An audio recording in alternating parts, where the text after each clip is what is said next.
Welcome back, everybody. Dave the Gamer here. Today we're looking at a priority list of who should get what item first. This one's always a shit show. I love to hear all the comments below. Obviously, anybody, if you're a mage, you think mage should get it, or druid, or you're a shadow priest, you're probably going to cry that you never get any gear. I get it. But we're looking at caster, best in slot, who should get the items out of AQ40. AQ40 is going to be awesome. I cannot wait to get my hands involved in there, get some of the new juicy loot that's coming out. And with this, not only is there some great loot overall, we are going to be seeing some excellent enchants coming into the game with the fire power plus 20, the shadow power plus 20. So the glove enchants for the mages, the warlocks, and the shadow priests are going to be huge. So let's start off with the first boss, the Prophet. The Prophet, one of the big items that you're going to see dropped off the Prophet is the Ring of Swarming Thought. 26 spell power, decrease the magical resistance by 20. This is an excellent item, though mages and warlocks already have much better items that they're going to have in the slot. So this is where I would be giving it to my druids first, then my shadow priests. And I get it, if you're min-maxing, you probably have 39 warriors, maybe 2 healers, and that's it. But for any other casual guild, you're going to have a mixed variety. You might have a shadow priest, you might have a boomkin, maybe not a ton of them. So I do prioritize a lot more to mages and warlocks since they will be doing the bulk of the damage. But I like to also be fair, kind of pass around the loot where I can. And this is an item I'd give to the druid first, then the shadow priest. Every boss in AQ40 will have one of the quest items where you can get the Blessed Staff, 76 spell power, 2% hit, 1% crit. This staff is amazing. Like I said, every single boss has a chance to drop it. So realistically, everybody is eventually going to be able to get their hands on it. But if I was to focus someone first, I would be looking to give my warlocks, druids, then shadow priests. And you're probably wondering, wait, why not mages? Stay with me. I'll explain that a little later on when we get to the weapon in the offhand. But I would give this to your warlocks first. The hit is going to be very nice for them. This is going to be one of their first times that they're able to actually get, I believe, 2 hit cap, which is excellent. They're going to be doing massive damage with their shadow bolts. So put this staff in their hand and let them go. Now looking at the next boss, second boss, the Bug. The Wand of Nobility, 19 spell power, 5 stamina. So this isn't a massive upgrade from some of the other wands you're able to get out there. So realistically, I wouldn't have per se one person to actually get their hands on this. Really, I would almost do like a group roll. Like I said, there's some other wands out there that are so damn close as far as the only thing that's really nice is the actual damage per second. But I wouldn't put this as high on your personal priority list as far as what items you want to get from here. It is a nice drop though. Now this boss does drop one nice item also for your fire mages, the Mantle of Power. So if you haven't got the Mantle of Blackwing Cabal or whatever the fuck it's called, slipping my mind right now, but that one's 34 spell power. This one's 33. So if you didn't get that out of BWL for your fire mages, this is going to be a great shoulder piece to pick up. For the third boss, the Battle Guard. This is where, if you watch my AQ20 priority video, I talked about the Black Blizzard where it has great spell damage and 1% crit. The reason I said for mages to pass on that, at the time, is they're actually going to be getting the Leggings of Festering Swarm.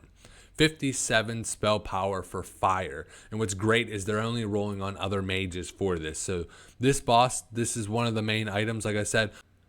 The Unyielding boss, there's really nothing exciting off this boss, minus, like I said, the staff. This is the boss you've been waiting for, the fifth boss. This boss drops some juicy loot. We're seeing the best in slot for pretty much every single class is this sword. This sword, 72 spell power, 1% crit. This sword is massive. Overall, obviously everybody's going to want to get their hands on this item and everybody's going to be gunning for it. Personally, I find that this sword should be given to your mages first, then your warlocks, then your druids. Shadow Priest doesn't benefit as much off the critical strike, but where the mages might pass up on the quest staff, they should be able to get this one first. Mages are still going to be doing the bulk of the overall DPS in the raid. Warlocks are going to definitely be battling with them. But with the ignite rolling and everything else, you really want to make sure your mages are cranking out some massive damage. That's why I would prioritize the sword to them first. Also, these last 5 bosses I'm going to be talking about, they start to drop the bindings of commands. Now, the bindings of commands is going to be great as far as item wise for a lot of the different classes. Your Shadow Priests are going to actually get some damage boots with mana per second, which is excellent for them so they don't go As far as Warlocks, this is where the Binding of Dominance, this is their best in slot when it comes in for their shoulders. Their Doom's Caller Mantle, 28 spell power, 10 resistance reduction, and 1% hit. The hit on shoulders is massive for them. And I would prioritize the binding to go to the warlocks first, then the mages. Now, the mages are going to be getting great boots out of here. Enigma boots is excellent. 28 spell power, 1% hit, and 4 mana per 5 seconds. So the boots are also very great, but I feel that the Doom's Caller Mantle is more important to make sure, you know, if only one of these drop throughout the raid, I would definitely give this to the Warlock first. Looking at the Princess, doesn't really drop anything too exciting. Really the binding, the staff, that's all you're killing it for. But the Twin Emperors drop some really great items. So starting off with the Twin Emperors, one of the highlighted items I would say off the Twin Emperors is the Boots of Empathy. These boots, 34 spell power, will be perfect for either your Druid or your Shadow Priest. Second part for the mages is the offhand, the Royal Scepter. 1% hit, 1% crit, 20 spell power. This is great combination with the sword that you would give them first. So I would also give this to the mages first, then the warlocks, then the druids. Another best in slot for the warlocks, you're looking at the Doom's Caller headpiece, 33 spell power, 1% crit, 1% hit. This headpiece is very nice upgrade for them. They probably didn't get the chance to get the one off Neff, which most of the mages hoarded up first. So this is their time to actually get a little bit of hit, a little bit of crit off this. So I would definitely give this to your warlocks first, then your Shadow Priest, then your mages. So the mages one is just as good. And then your priest, 28, 1% hit, 7 mana per 5 seconds. So this is also very important. That's why I'd go warlock first, priest, mage. Now the Emperor also drops an excellent neck piece. 27 spell power, 1% crit. This is a juicy amulet. This is where obviously crit is most important for your mages currently. Going into, they need to keep that fire ignite rolling. I would give this to your mages first, your warlocks, then your druids. Now this boss here really doesn't drop anything good minus the staff. And you don't even get a chance at the bindings on this one. So really just the staff off this boss. But the one you've been waiting for, Cthulhu. Cthulhu drops some fucking great items.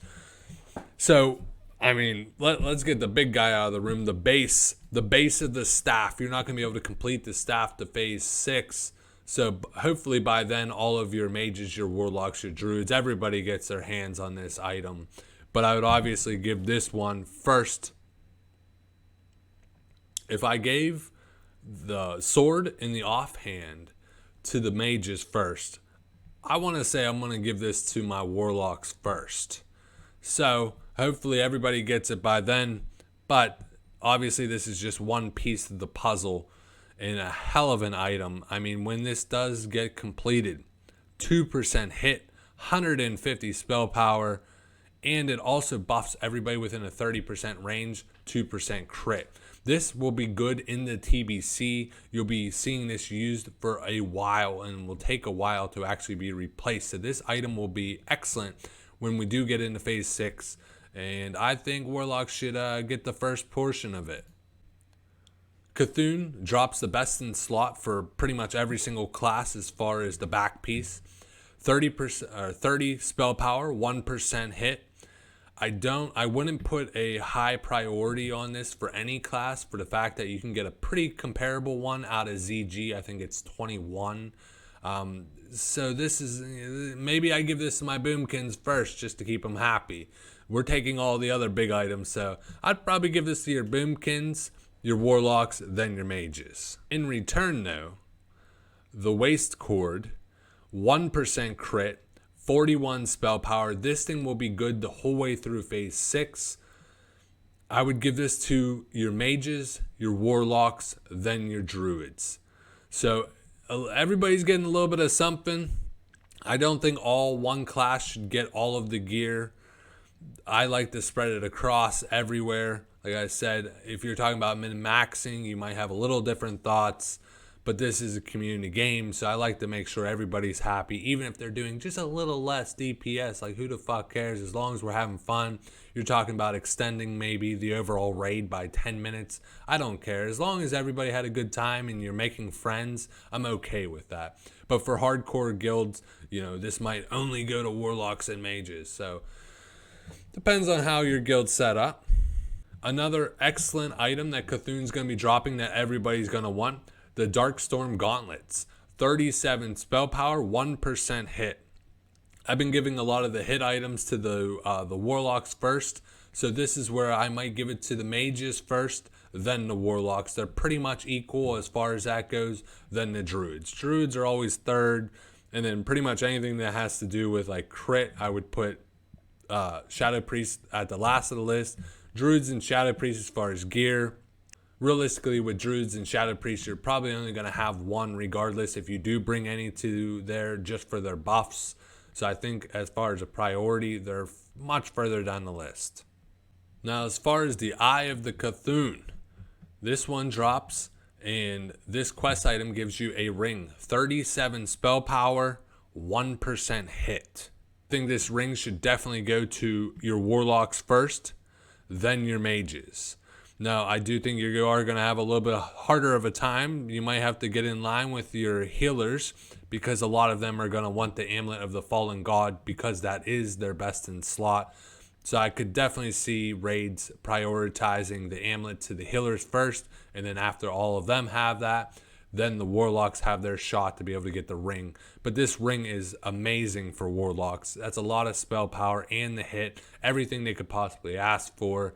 And then I would, like I said, then I would give that to your mages, then your druids. Let's not forget about the trash in this place. The trash also has some excellent pieces. One of the chest pieces that your mage, your priest, and your druid is also going to want is the Royal Ascension. 30 spell power, which isn't, game breaking, 2% hit with it. That combination is very nice overall, but you also could have the Bloodvine set, which is pretty damn comparable as far as a piece. So it's not game breaking. So this is one, I might give to my Shadow Priest or my Druid first, then my Mage probably last, because this isn't that big of an item overall. The mages probably want to get something more with crit on it anyways. Lastly will be a excellent ring that comes out of here, the Ring of Chaos, 25 spell power, 1% crit. The 1% crit, I would definitely give this to my mages first, then my druids, then my warlocks. Warlocks are already going to have their class ring plus the other ring with hit on it, so they're really not going to need it. This is more for your mage and your druids. If you enjoyed this video, love to hear your thoughts below on why you think some class should have got it over another class. Please, druids and S-priests, I appreciate your attendance, but I do not think you're going to get the gear over your mages and warlocks. Like I said, I do love that you guys come, so please don't yell at me too much, but I love to hear the The mages and the warlocks battle it out for who should have what in the comments below. And if you haven't seen it in the top right corner, that's the priority list, I think, for AQ20. As always, though, game on.